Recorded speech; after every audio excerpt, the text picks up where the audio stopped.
నిన్ను ద్వేషించే వారి విషయంలో నువ్వు చేయవలసిన పని ఏంటంటే దేవుని దగ్గర మోకరించి ప్రార్థించాలి.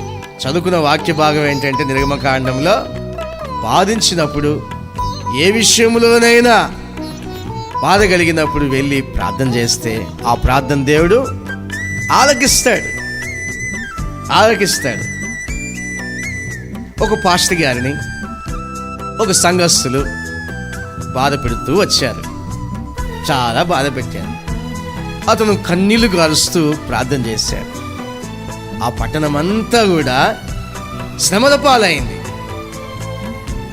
చివరిగా వారు సేవకుని దగ్గరికి వచ్చి, అయ్యా, ఇన్ని శ్రమలు వచ్చాయి, మేము చాలా నష్టపోయాం అని అన్నప్పుడు, మీరు పశ్చాత్తాప్తులై ప్రభు సముఖంలోకి వచ్చారు కాబట్టి ఇకనైనా ఉపవాసం ఉండి గోనపట్టు కట్టుకొని ప్రార్థన చేస్తే దేవుడు మిమ్మల్ని క్షమించి కనికరిస్తాడని చెప్పాడు.